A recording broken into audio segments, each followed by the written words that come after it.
Chapter 33. Take-Off. Marin watched the dragon boat through his eyeglass.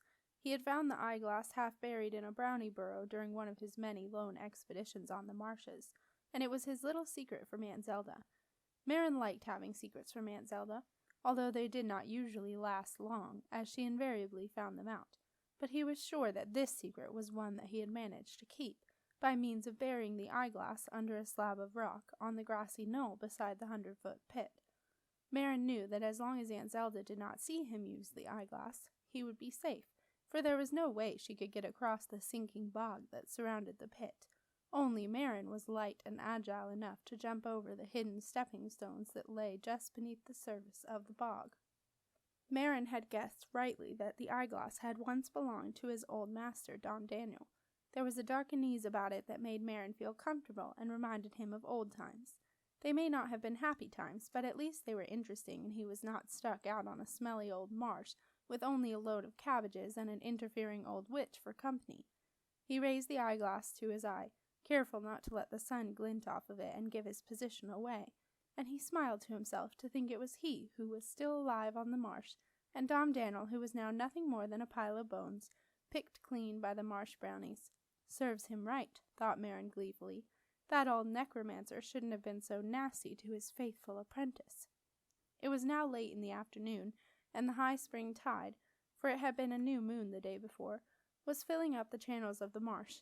Marin's grassy knoll was now completely surrounded by black, peaty marsh water.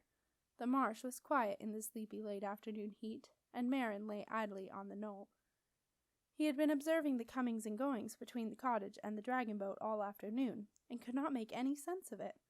Aunt Zelda, who was usually so bossy, seemed to be at a loss, dolefully hanging around the dragon boat, while the princess girl and the pig boy had busied themselves raising the mast and talking to Aunt Zelda.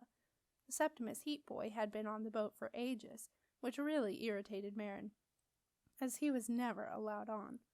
Marin tried to see what Septimus was doing, but as far as he could tell he was just looking at the tiller, while the pig boy was standing beside the mott, talking to him.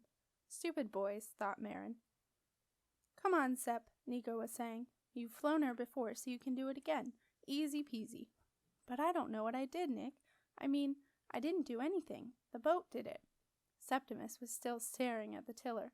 He was afraid to put his hand on the tiller, a massive curved piece of mahogany, as the last time he had done that the dragon boat had come alive and set off to sea. Well, you're wearing the dragon ring this time, and you weren't before, so it should be even easier, Nico pointed out. I don't see what you're bothered about, Sep. Boats are a piece of cake.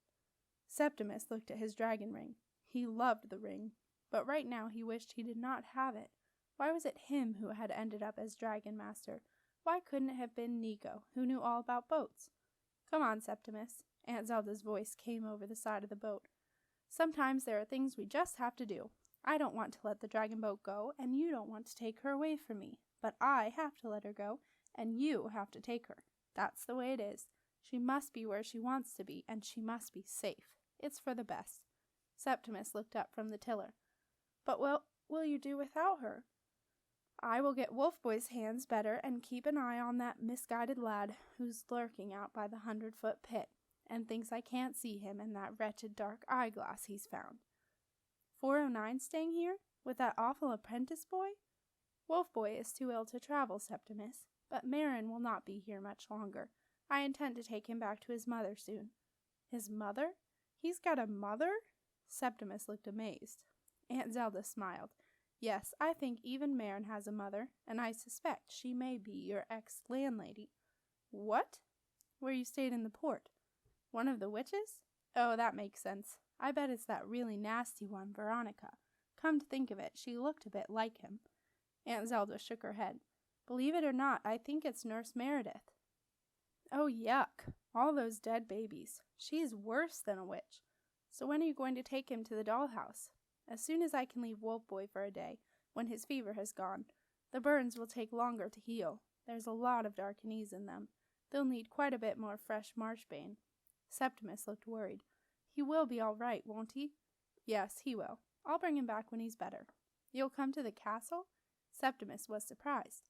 Well, there's nothing to keep me here now, Aunt Zelda said briskly, and keepers have been known to pay the castle the odd visit.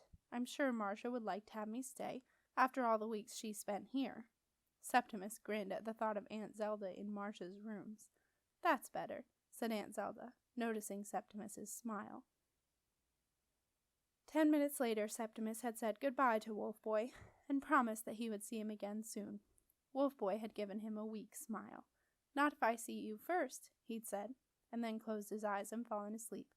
Septimus had tiptoed out of the cottage, buttoning Spitfire firmly into a dragon-proof bag that Aunt Zelda had found for him.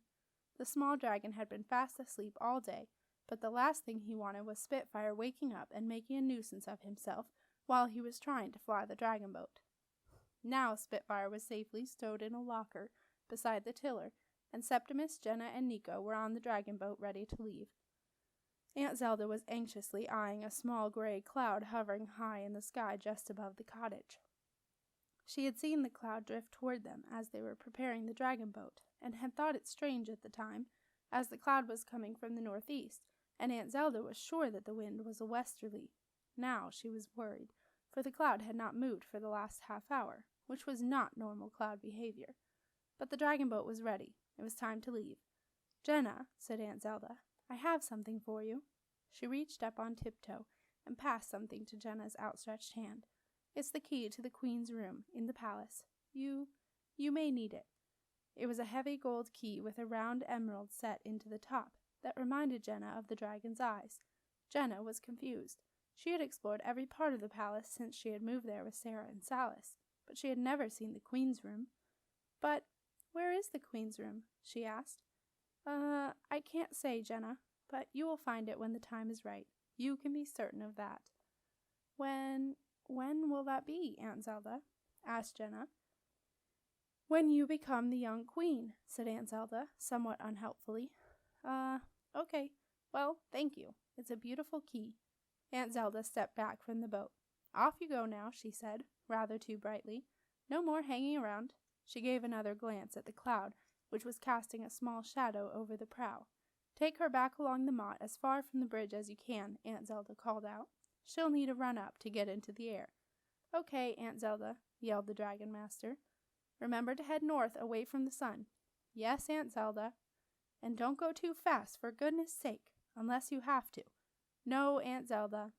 "Don't fly all the way to the castle, or you'll tire her. Make sure you land when you get to the river." "Don't worry, we will, Aunt Zelda."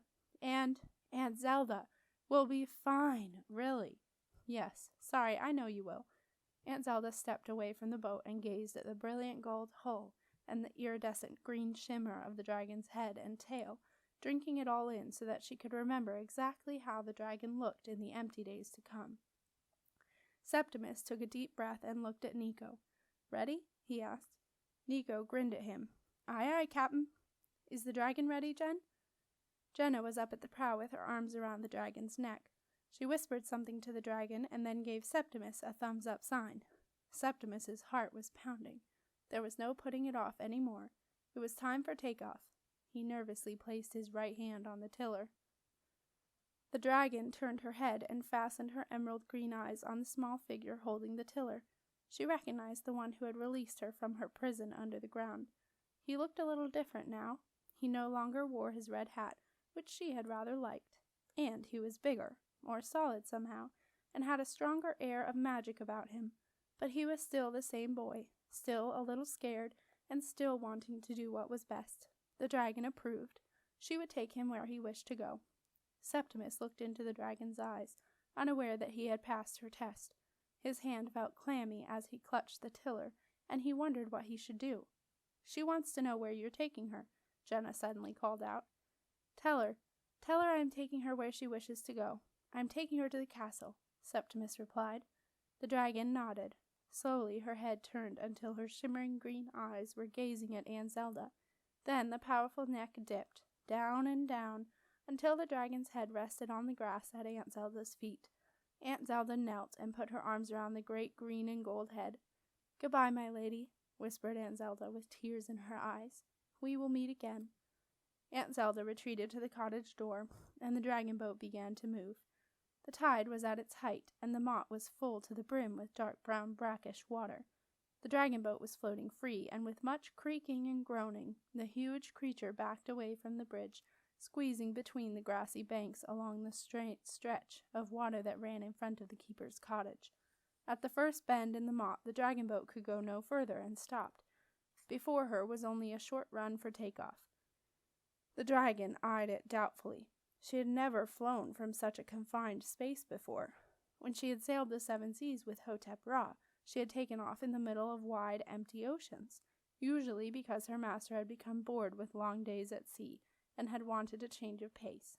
She had never done anything like this before. With some difficulty, the dragon squeezed her folded wings out from the confines of the banks of the moat, and lifted them up until they were raised high above her masts. The great green leathery folds which had lain at her side through 2 hot summers and 1 freezing winter were stiff and dry, and as the dragon began to open them, a terrible creaking and groaning noise, followed by an ominous crackling, filled the air. Septimus, Nico, and Jenna clasped their hands to their ears and watched the leathery folds of the dragon's wings painfully open, like 2 great hands stretching after a long and heavy sleep. All 3 held their breath, afraid that the dragon's skin between the fingers of the wings might split, but as the folds became smooth and the sun shone on the shining green scales, they could see that all was well, and that once again the dragon boat proudly held her wings aloft. She was ready to go. The dragon took a deep breath, her crew felt her shudder, and the great wings began to move, churning the hot air around them, and blowing their hair into their eyes. The golden boat inched forward. The wings beat powerfully and slowly, dipping right down to the ground and swooping high up into the air, gathering strength, and then, with a churning lurch, the dragon boat suddenly shot forward. "Stop!" yelled Aunt Zelda at the top of her voice. No one heard. With wings beating furiously, head outstretched, muscles in the great green neck tense, the golden boat shot down the moat in a spume of water, and at the very last moment possible, accompanied by a loud crack and the sound of splintering wood, she lifted up into the air, taking most of the moat bridge with her. Steep and fast, the dragon boat climbed into the summer sky. As the remains of the moat bridge fell away and landed close to the 100-foot pit, much to Marin's shock, she wheeled around and headed across the Moran marshes toward the river. The dragon boat was at long last completing her journey to the castle.